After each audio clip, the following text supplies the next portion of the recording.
रोशन विश्वकर्मा के मधुर आवाज में यह देवी जस गीत।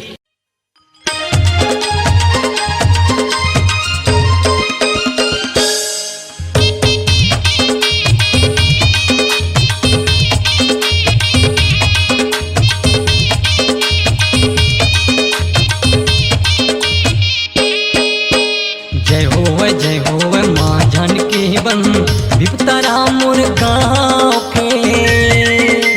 जय हो माँ जानकी बन विपतारा मोर गाँव के। दुनिया दुनिया माँ शोर उड़त है ये दाई तोरे नाव के।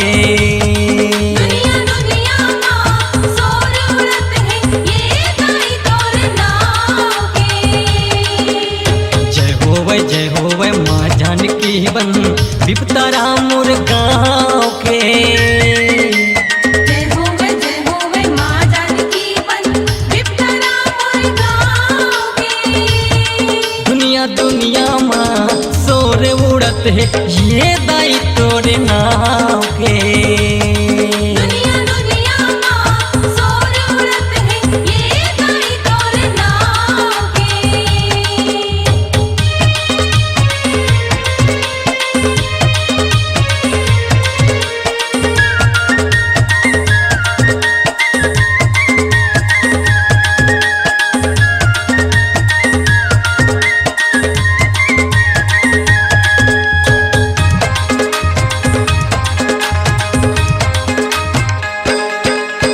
सुमरत मतोला मैया दुख के बादर हट जाते।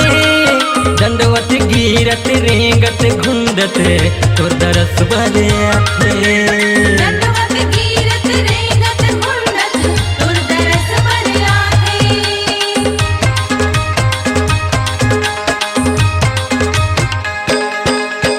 सुमरत मतोला मैया दुख के बादर हट जाते।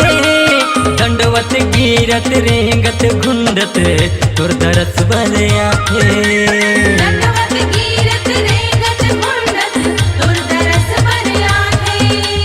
तन जुड़वावे मन सुख पावे महिमा है बोइर छाव के। तन जुड़वावे मन सुख पावे महिमा है कोई छाव के।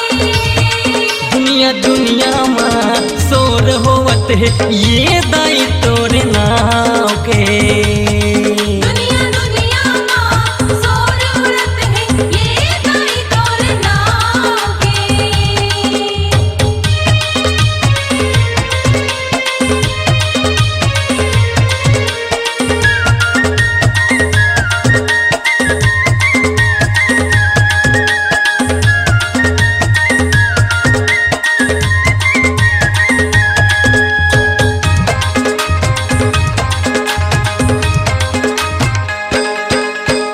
अपन अपन ले मैया तोर मंदिर में जोत जलाते।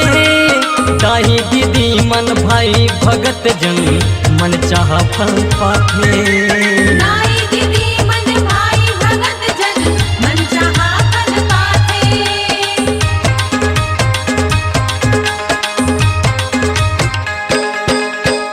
अपन अपन ले मैया तोर मंदिर में जोत जलाते। दाई दीदी मन भाई भगत जन मन चाह फल पाते। दाई दीदी मन भाई भगत जन मन चाहा फल पाते। माथा मत बो तिलक लगाथन धुर्राला तोर पाँव के। माथा में सबको तिलक लगाथन धुरल तोर पाँव के। दुनिया दुनिया माँ शोर उड़त है ये दाई तोरे नाव के।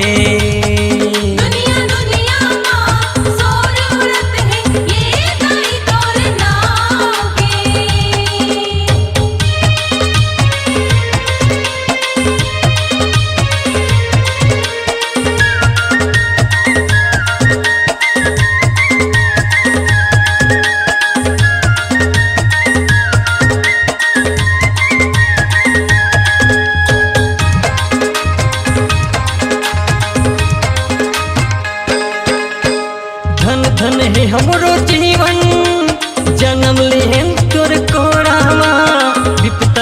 चारों धाम बन गए देवी देवतक बसेरा माँ। तारा चारों धाम बन गए देवी देवता के बसेरा माँ।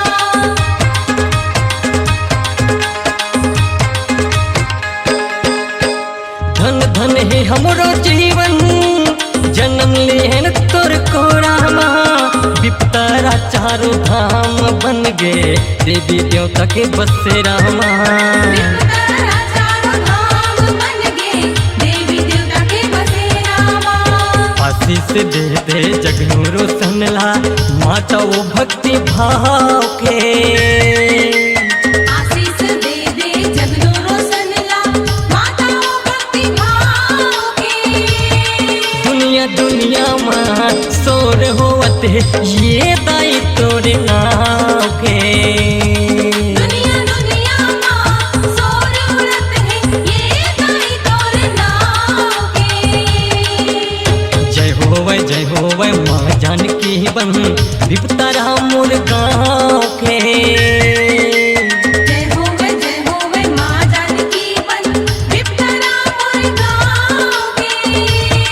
दुनिया दुनिया माँ सोर उड़त है ये दाई तोरे नाव के। दुनिया दुनिया माँ सोर उड़त है ये दाई तोर नाव के। हाँ दुनिया दुनिया माँ सोर होवत है ये दाई तोरे नाव के। दुनिया दुनिया माँ सोर उड़त है ये दाई तोर नाव के। दुनिया दुनिया माँ सोर उड़त है ये दाई तोर नाव के। अपनी आवाज को दीजिए एक नया मुकाम। डिजिटल रिकॉर्डिंग की दुनिया का जाना पहचाना नाम स्वरांजलि, जहां गूंजती हैं ध्वनियां अपनी माटी की सौंधी सुगंध के साथ। छत्तीसगढ़ी संगीत के विविध रंग जो पहुंचाते हैं पूरे प्रदेश में डिजिटल रिकॉर्डिंग के संग। स्वरांजलि स्टूडियो नेमी चंद गली नंबर 2 गंजपारा रायपुर।